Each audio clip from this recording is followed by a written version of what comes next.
नमस्कार आप लोगों को। हम लोग पुनः एक बार फिर उपस्थित हुए हैं आप लोगों के बीच एक नए रूप में, नई एनर्जी के साथ। चूंकि हम लोग पीछे अभी तक जितना भी 3-4 क्लास जो भी देखे हैं, उस क्लास के अंतर्गत हम लोग ये पाए कौन कौन सा टॉपिक देखे। वेपर प्रेशर देखे, वेपर प्रेशर का लोअरिंग देखे, वेपर रिलेटिव लोअरिंग देखे, उसको फैक्टर देखे कैसे प्रभावित करता है, राउल्ट का नियम देखे, आइडियल देखे, नॉन आइडियल सॉल्यूशन देखे। इतना टॉपिक हम लोग अभी तक में देख चुके हैं। पिछले क्लास में नॉन आइडियल सॉल्यूशन का टाइप देखे, सब कुछ देख चुके हैं। अब हम लोग इस चैप्टर का अंतिम कड़ी की ओर जा रहे हैं, अर्थात तीसरे पार्ट। ख्याल होनी चाहिए, हम पीछे चर्चा जब चैप्टर शुरू किए थे तो बोले थे 3 पार्ट में चैप्टर को खत्म करेंगे, जिसमें से एक पार्ट हम लोग यहीं रहते हुए खत्म कर लिए थे ऑफलाइन क्लास में ही। उसके बाद सेकेंड पार्ट हम लोग सॉल्युबिलिटी से स्टार्ट किए थे, घुलनशीलता से। अब वहां से स्टार्ट करके नॉन आइडियल सॉल्यूशन का टाइप तक देख लिए, तत्कालिक वो सेकेंड पार्ट तक हम लोग यहाँ पे देख लिए। अब थर्ड पार्ट हम लोग जो देखने जा रहे हैं, जो अंतिम कड़ी में है, वो है अनुसंख्यीय गुण या कोलिगेटिव प्रॉपर्टीज। तो उस कोलिगेटिव प्रॉपर्टीज या अनुसंख्यीय गुण को देखते हैं, किसको कहते हैं। तो कहता है अनुसंख्यीय गुण, अनु जोड़ संख्या, अणु की संख्या। अनुसंख्यीय गुण मतलब कहता है किसी भी विलयन का, क्योंकि हम लोग विलयन चैप्टर पढ़ रहे हैं, तो किसी भी विलयन का वह गुण जो उसमें उपस्थित घुल्य है, उस घुल्य के अणु की संख्या पर निर्भर करता है। घुल्य तो हम लोग समझ रहे हैं, जिसको घुलाते हैं घोलक में। तो घोलक में घुल्य को घुला रहे हैं, जैसे पानी में नमक को घुला रहे हैं, तो नमक हो गया घुल्य। तो नमक घुल्य हो गया, तो नमक के मोलिकुलर वेट मतलब अनुभार या उसके अणु की संख्या पर यदि उस घोल का कोई गुण निर्भर करता हो, उसी गुण को हम लोग कहते हैं अनुसंख्यीय गुण। चीनी को घुलाए तो चीनी का जो मोलिकुलर वेट होगा, उस पर यदि कोई गुण निर्भर कर रहा है, उस घोल का, विलयन का, जो शरबत हम लोग तैयार कर रहे हैं, चाशनी तैयार कर रहे हैं, उसका कैरेक्टर यदि उस चीनी के मोलिकुलर वेट पर निर्भर कर रहा है, तो इसका मतलब है कि वो कैरेक्टर क्या कहलाएगा, उसका अनुसंख्यीय गुण। तो यहां पर हम लोग अनुसंख्यीय गुण के बारे में देखते हैं क्या है। तो हेडिंग दी अनुसंख्यीय गुण या अनुसंख्यीय, किसी किसी बुक में अनुसंख्यीय गुण धर्म भी उसको बोला गया है।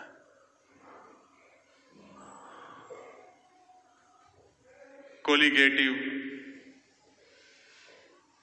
प्रॉपर्टीज।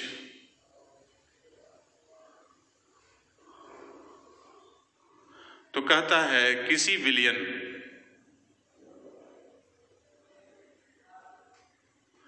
का वह गुण जो उसमें उपस्थित घुल्य के अनुभार या अणु की संख्या पर निर्भर करता है, उसे उस विलयन का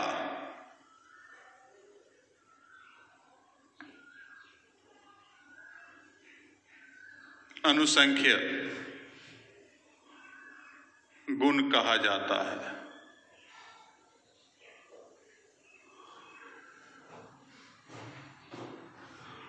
Those characters of any solution which depend on molecular weight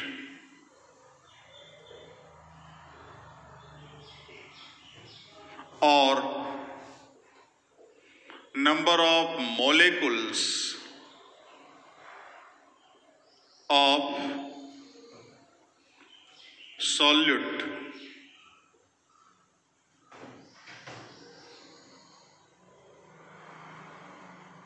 present in solution, जो विलियन में सॉल्यूट प्रेजेंट है are called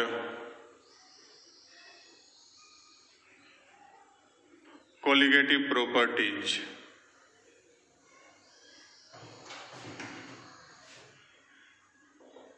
Colligative properties of that solution. उस विलियन का मतलब किसी भी विलियन का वह गुण जो उसमें उपस्थित घुल्ली, जो भी घुल्ली लिए हैं, नमक लें, पानी, चीनी लें, जो भी लें, अदर भी बेंजीन है, फलना, कोई भी चीज मतलब जो भी सवाल में दिया रहेगा, उस घुल्ली के अनुभार पर निर्भर करेगा या उसके अणु की संख्या पर निर्भर करेगा। उसको उस विलियन का क्या कहलाएगा?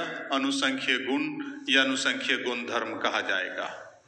मतलब परिभाषा अनुसार हम लोग कह सकते हैं, अर्थात परिभाषा अनुसार किसी विलियन का अनुसंख्यीय गुण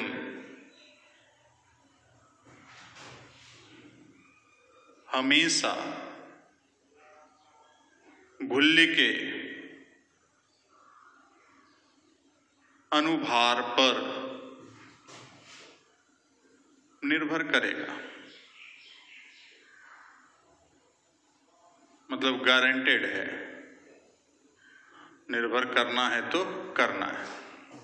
अनुभार चेंज करेंगे तो उसका कोलिगेटिव प्रॉपर्टी चेंज करेगा, अनुभार चेंज नहीं करेंगे तो कोलिगेटिव प्रॉपर्टीज चेंज नहीं करेगा। ये वैसा ही गुण है जो घुल्ली के नेचर पर डिपेंड कर रहा है। घुल्ली कौन सा लिए हैं, घुल्ली जो भी लेंगे उसका मोलिकुलर वेट क्या है, molecular weight by the molecular weight भी सिमिलर हो जाए, तब उसके लिए फिर अदर फैक्टर हम लोग आगे जाकर देखेंगे। वहां पर जाके जो है कि वांट ऑफ फैक्टर हम लोग एक टॉपिक है पढ़ना, तो वहां उसके द्वारा ही डिपेंड करेगा। लेकिन तत्कालिक यहाँ पर यदि अलग अलग सॉल्यूट है, उसका मोलिकुलर वेट अलग अलग होगा और मोलिकुलर वेट अलग अलग होगा तो उसका गुण भी अलग अलग होगा। उसी पर निर्भर करेगा, उसके अनुभार पर। जो अधिक भार होगा उसका अलग कैरेक्टर होगा, जिसका अनुभार कम होगा उसका कैरेक्टर अलग होगा। तो इस प्रकार से ऐसा कैरेक्टर रखने वाला जो भी पदार्थ है, माने ऐसा घोल, तो उस घोल के अनुभार पर जाके हमको पर जो भी डिपेंड करेगा उसी कैरेक्टर को हम लोग कहेंगे कोलिगेटिव प्रॉपर्टीज। तो कौन कौन सा कैरेक्टर है जो कि इस दायरे में आता है, तो वो देखते हैं। किसी विलियन के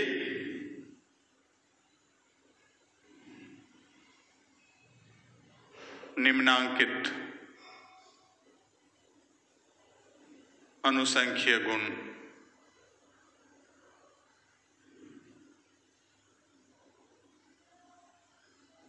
पाए जाते हैं।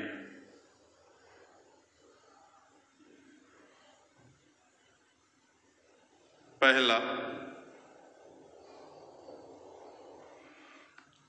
वाष्प दाब में आपेक्षिक अवनमन।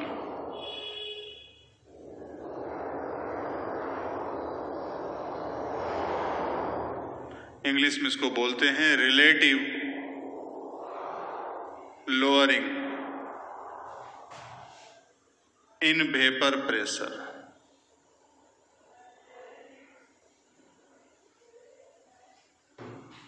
दूसरा, क्वथनांक में उन्नयन।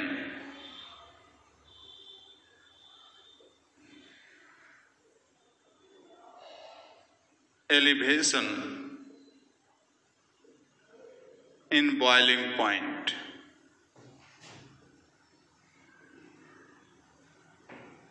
तीसरा, हिमांक में अवनमन।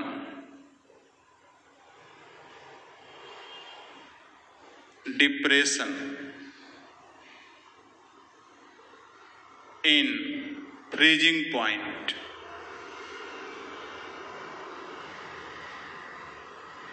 और चौथा परासरण दाब।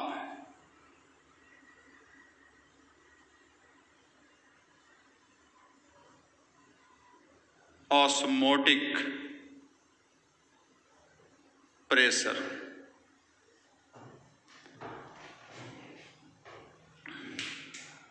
ठीक है, तो ये चार, वाष्प दाब में आपेक्षिक अवनमन, क्वथनांक में उन्नयन, हिमांक में अवनमन और परासरण दाब या relative lowering in vapour pressure, elevation in boiling point, depression in freezing point और ऑस्मोटिक प्रेशर, ये चार प्रमुख कैरेक्टर जो है वो जाकर के जो है अनुसंख्यीय गुण के श्रेणी में आता है। अर्थात ये चारों कैरेक्टर हमेशा घुल्य के अनुभार पर निर्भर करता है, बाकी अदर चीज पर निर्भर करेगा कोई दिक्कत नहीं है, लेकिन घुल्य के अनुभार पर निर्भर डिफिनिट करेगा, एकदम गारंटी के साथ उस पर निर्भर करेगा ही। तो इसलिए वैसे गुण को ही हम लोग यहाँ पर किस श्रेणी में रखे हुए हैं, अनुसंख्यीय गुण के दायरे में रखे हुए हैं। तो ये सारा गुण कहलाएगा उसका अनुसंख्यीय गुण।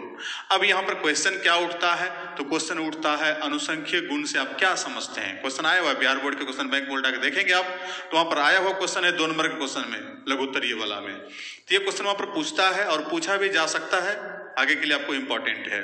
तो बस इतना सा लिखना है कि अनुसंख्यीय गुण का परिभाषा लिखेंगे और कौन कौन सा है उतना लिख देंगे, आराम से 2 नंबर के लिए आपको मिल जाएगा। अब एक एक करके डिटेल देखना है लॉन्ग आंसर के लिए, क्योंकि इसका क्वेश्चन लॉन्ग आंसर में भी पूछता है, न्यूमेरिकल भी पूछता है। यहाँ से इस चैप्टर का सबसे मेन टॉपिक यही है, मतलब इतना पढ़ने के लिए हम लोग उधर उतना पीछे से पूरा बाउंड्री बांधते हुए आए हैं।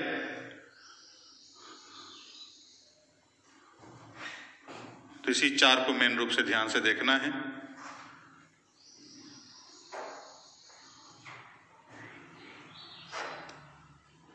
चार में से एक प्रत्येक साल कहीं न कहीं कोई पूछता ही है, इसलिए चार को थोड़ा ध्यान से पढ़ना है। अब एक एक करके देखते हैं हम लोग। तो पहला हेडिंग दे, relative lowering in vapour pressure.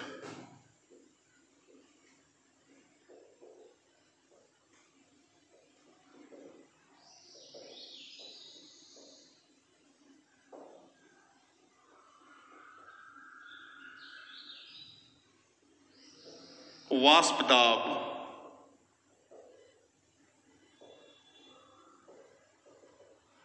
में आपेक्षिक अवनमन।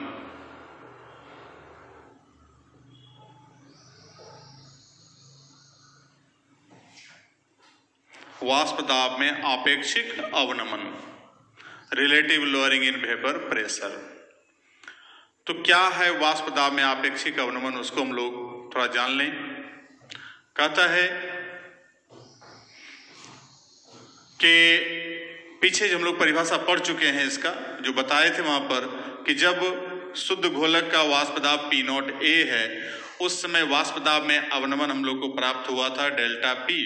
तो 1 पर कितना होगा, तो delta P by P0 A, इसी को हम लोग बोले थे, ख्याल कीजिए पीछे 1-2 दिन पहले बताए हैं। इसको कहे थे वाष्प दाब में आपेक्षिक अवनमन। वहां परिभाषा लिखाए थे कि किसी भी शुद्ध घोलक के प्रति इकाई वाष्प दाब पर उसके विलयन में जितना भी वाष्प दाब में अवनमन होगा उसको हम लोग कहेंगे उसका वाष्प दाब में आपेक्षिक अवनमन। ये परिभाषा हम लोग 1-2 दिन पहले पढ़ चुके हैं, उसी को यहाँ पर परिभाषा यहाँ नहीं दिखा रहे हैं। अब ये डिपेंड किस पर कर रहा है, कैसे, उसको देखना है। तो हम लोग चलेंगे राउल्ट के नियमानुसार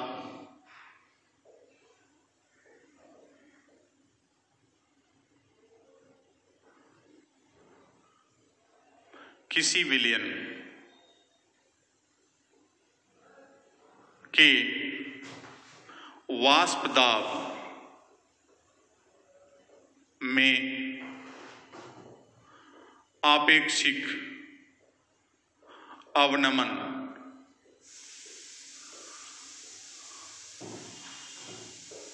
उपस्थित घुल्य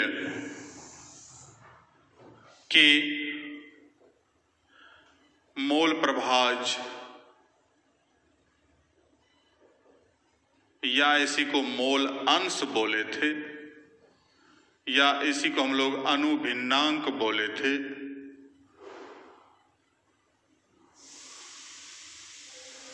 के बराबर होता है।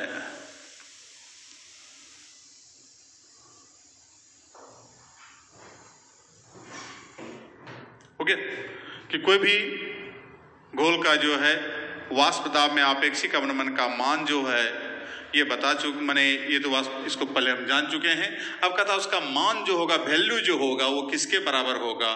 तो मोल प्रभाज या मोल अंश या अनुभिन्नांक। किसका? तो घुल्ले का, घोलक का नहीं, घुल्ले का जो मोल प्रभाज होगा, जिसको हम लोग वहां बोले थे XB, उस XB के बराबर होगा किसी भी घोल का वाष्प दाब में आपेक्षिक अवनमन। तो वो दोनों का मान बराबर होता है किसके अनुसार से? राउल्ट के नियमानुसार। अब ये पूछ देगा तो वहां पर ऑब्जेक्टिव में भी पूछ देता है किसके आधार पर? तो राउल्ट के नियमानुसार है। अर्थात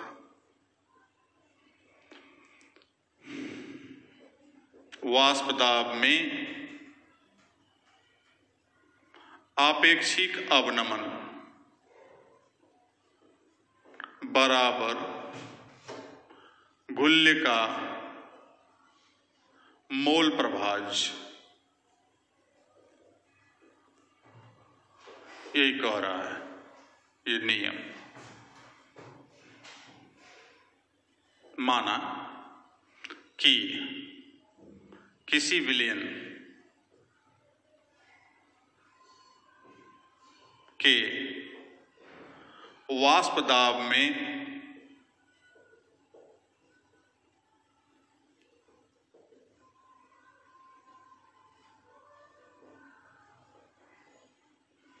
आपेक्षिक अवनमन बराबर होगा delta P by P0 A। इसको हम लोग वहां लिखे थे P0 A माइनस P अथवा PS। याद होगा आप लोग को, चूंकि अभी आप लोग का कोरोना में याद थोड़ा ताजा आ रहा है। अब उसके बाद घुल्ले का मोल प्रभाज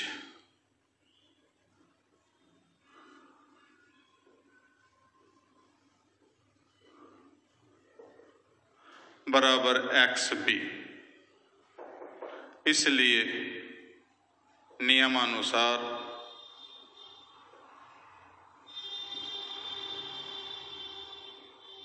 हो जाएगा delta P by P0 A बराबर XB, या डेल्टा P की जगह पर रख सकते हैं हम लोग P0 A माइनस P अथवा PS बाय P0 A बराबर XB। चूंकि XB बराबर हम लोग देख चुके थे NB by NA plus NB, इसलिए हम लोग ये भी तो लिख सकते हैं P0 A माइनस P अथवा PS by P0 A equal to NB by NA plus NB। ये फॉर्मूला प्राप्त कर सकते हैं। इसको देख लें। तो हम लोग यहाँ पर देखें राउल्ट के नियमानुसार ये टॉपिक लाए। अब यहाँ पर दोनों को, चूंकि हम लोग को दोनों का वैल्यू मान चुके हैं पहले भी, अभी भी देख लिए, तो दोनों को आपस में बराबर किए। अब इसके जगह पर ये लिखे।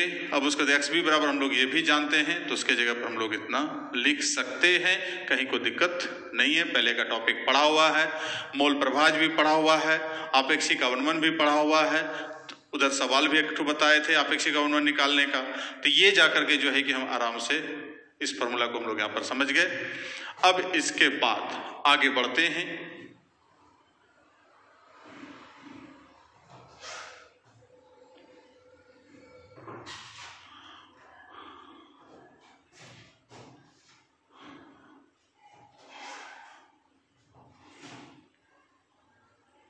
चलिए देखते हैं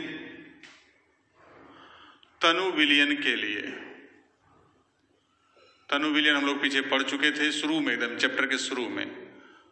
तो तनु विलयन बोले थे जिसमें सॉल्वेंट अधिक हो, मतलब घोलक अधिक हो, Na अधिक होगा घुल्ली के अपेक्षा, Nb के अपेक्षा। तो इसलिए NB का मान Na के अपेक्षा लगभग नगण्य होगा। Therefore Na प्लस NB लगभग जो बराबर, चूंकि नगण्य है इसके तुलना में, तो वो Na के बराबर होगा। अब इसलिए यहाँ पर इसको यदि हटा देते हैं तो बचता क्या है मेरे पास, P not A minus P अथवा PS by P not A equal to NB by Na। सब जितना घेर रहे हैं फॉर्मूला को, सब पर सवाल आता है, कहीं से भी सवाल पूछ दे सकता है। चूंकि हम यह भी जानते हैं कि, पता नहीं क्या जानते हैं आप लोग,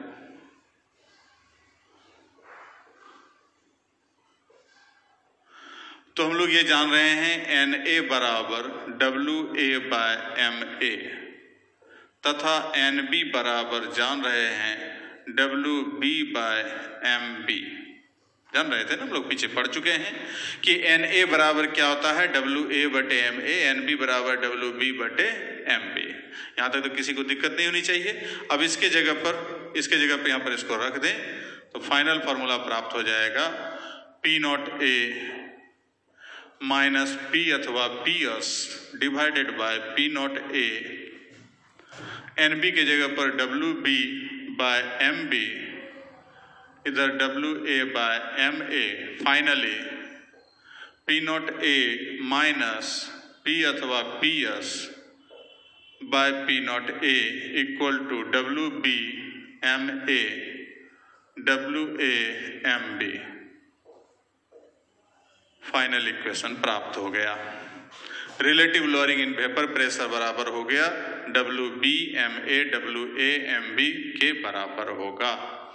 यहाँ तक किसी को दिक्कत नहीं होनी चाहिए। यहाँ तक समझ गए हम लोग। अब यहीं से हम लोग ये जान रहे हैं, इतना को तो हम लोग बोल रहे हैं relative lowering in vapour pressure, बोल रहे हैं ना। कुछ आवाज नहीं आ रही आप लोग की, पहले भी नहीं आता था अभी भी नहीं आ रही है। पहले भी डेड बॉडी, अभी भी डेड बॉडी। तो relative lowering in vapour pressure इतना को बोलते हैं हम लोग। अब ये पूरे डिपेंड कर रहा है, देखिए MB पर डिपेंड कर रहा है कि नहीं कर रहा है। MB यहाँ पर है कि नहीं है, तो MB है। तो MB क्या है, गुल्ली का अनुभार।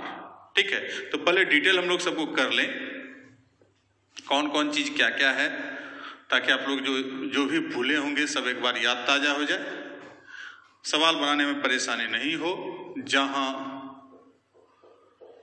P नॉट A तो हम लोग जान चुके हैं, शुद्ध घोलक का वाष्प दाब। P अथवा PS ये विलयन का वाष्प दाब।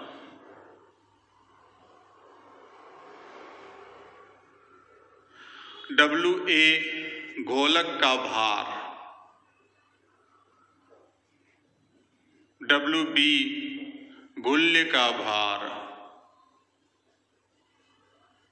MA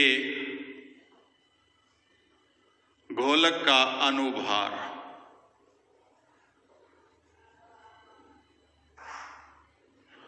MB गुल्य का अनुभार। इतना चीज हम लोग पीछे भी जान चुके थे सबको।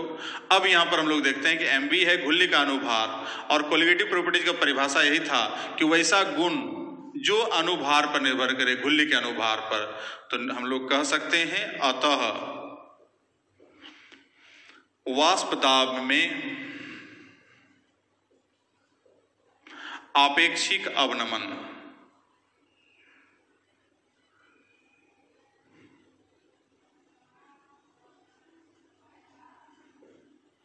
समानुपाती है 1/MB अर्थात गुल्य के अनुभार। तो इस पर निर्भर कर रहा है।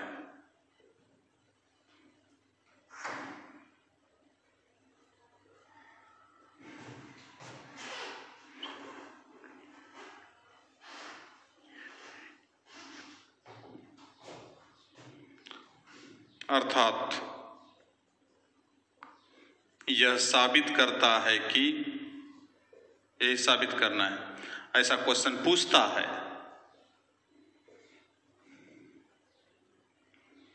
किसी विलयन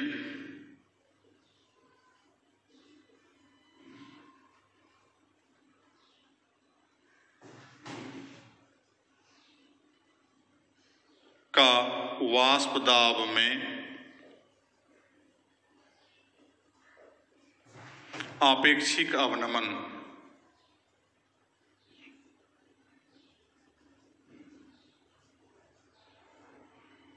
एक अनुसंख्यीय गुण है। अनुसंख्यीय गुण है क्योंकि यह गुल्ले के अनुभार पर निर्भर करता है।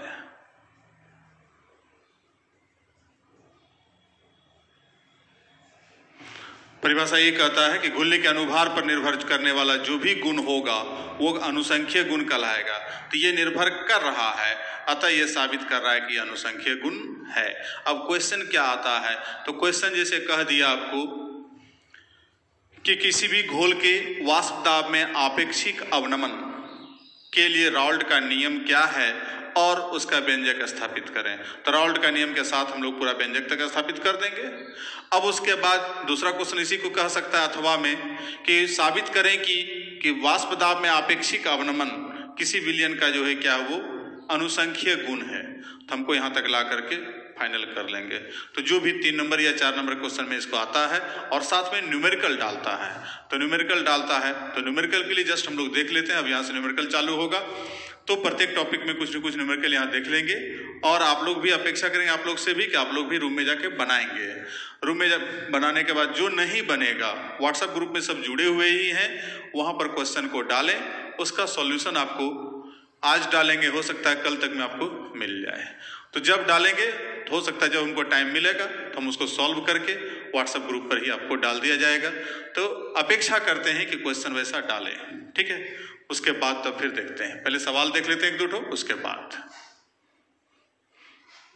अपेक्षा तो यहाँ भी थे तो आप लोग से करते थे सवाल पूछने का, तो यहाँ तो ढेर पूछते थे। अब वहाँ रूम में जाके क्या करते हैं तो पता नहीं, घर में जाकर के तो और मस्ती का पाठशाला चल रहा है आप लोग का।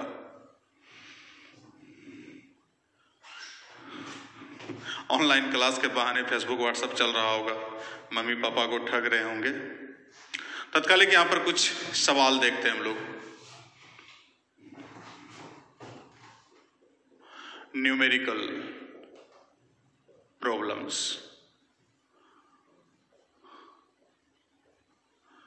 Related with vapour pressure.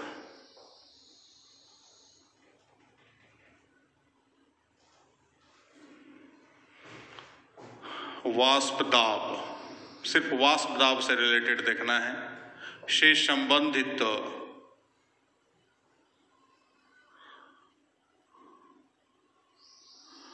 आंकिक प्रश्न।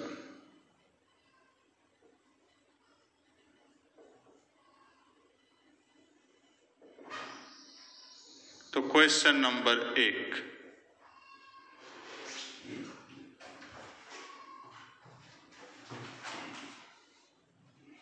कहता है यहां पर किसी अवाष्पशील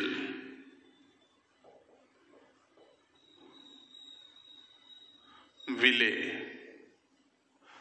के 5% जलीय विलयन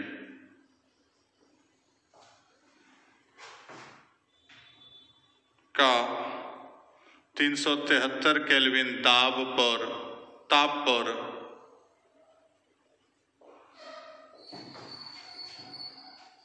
वाष्प दाब की गणना करें, जबकि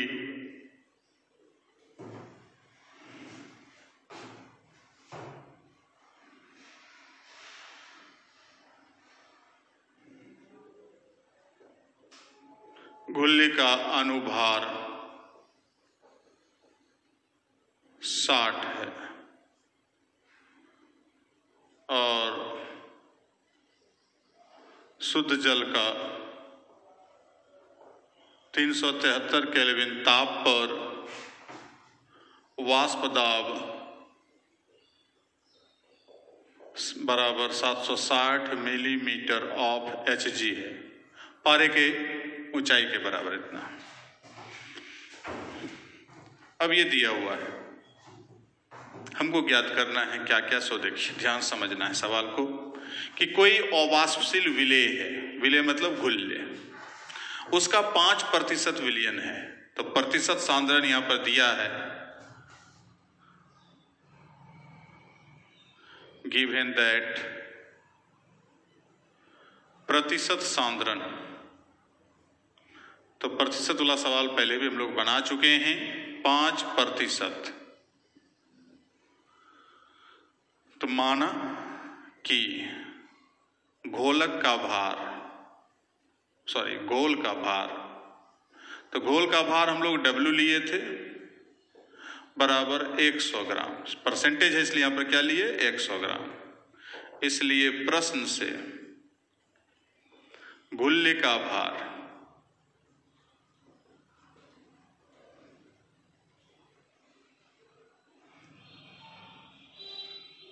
WB जिसको बोलते हैं वो है 5 ग्राम। ठीक है। अब यहां पर गोले का अनुभार दे दिया है,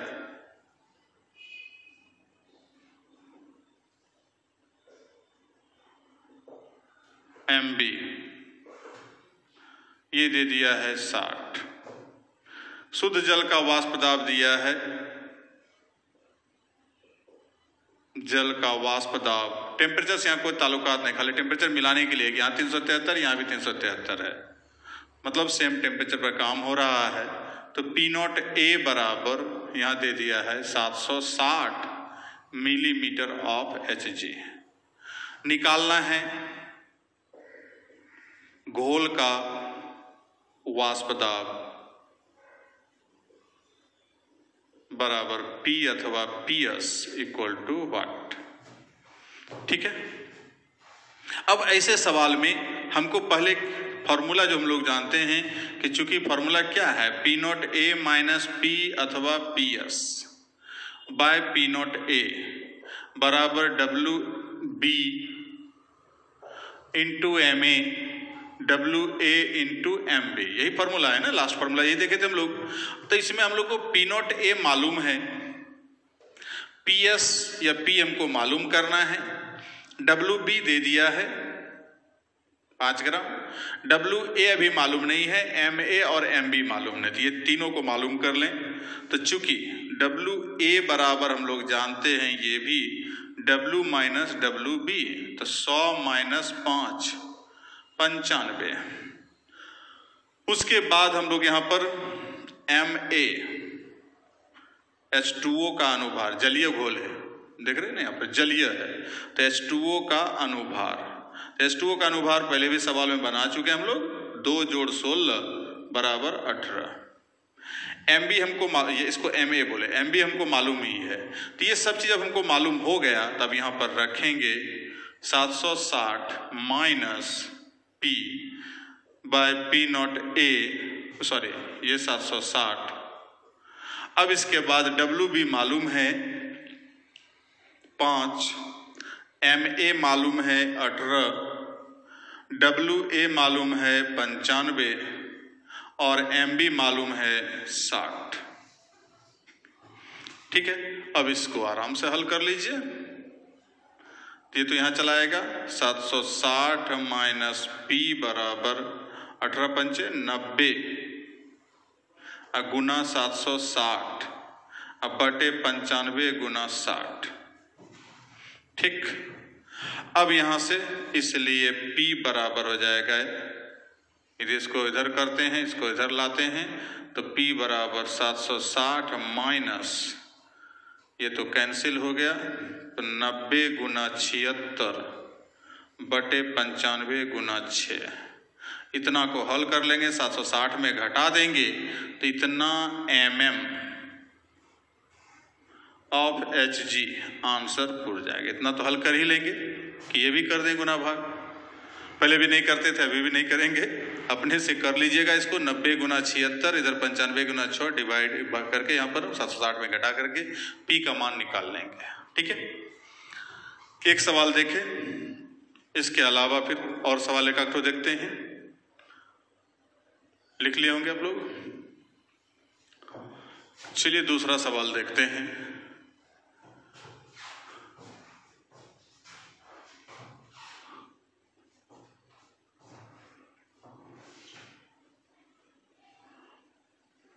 कहता है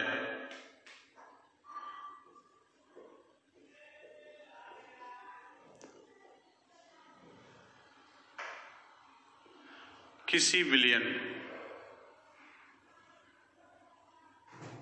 का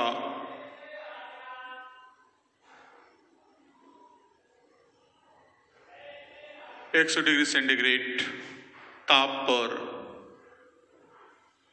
वाष्प दाब की गणना करें जब घुल्य का मोल अंश 0.1 हो, जबकि शुद्ध जल का वाष्प दाब वही है पहला वाला सवाल का 760 mm ऑफ Hg। अब यहां पर फिर एकदम ऑब्जेक्टिव वाला सवाल है, ये छोटा सवाल बच्चा वाला। तो विलयन का 100 डिग्री सेंटीग्रेड ताप पर वाष्प दाब की गणना करें। विलयन का वाष्प दाब गणना करना है, P अथवा PS बराबर वाट। अशुद्ध जल का वाष्प दाब P0 A दे दिया है 760। उसके बाद घुल्य का मोल अंश X भी दे दिया है 0.1।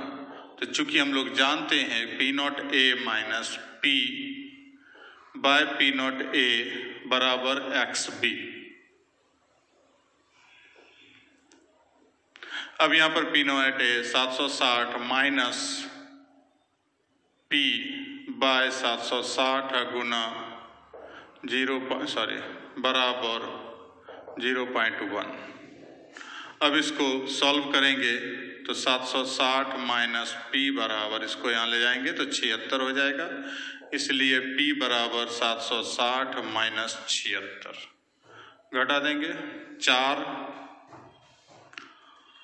उसके बाद 16 में 7 गया, 15 में 7 गया 8, 684 mm ऑफ Hg। ये आंसर हो गया। जैसे यहां पर क्वेश्चन और करता है, क्वेश्चन नंबर 3 जैसे दे दिया आपको, किसी विलयन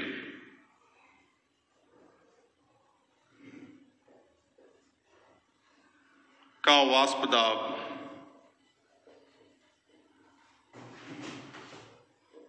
545 mm ऑफ Hg है, जबकि विलायक का वाष्प दाब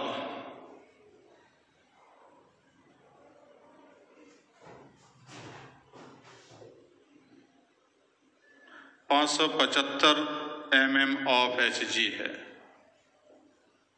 तो घुल्य एवं घोलक के मोल अंश की गणना करें।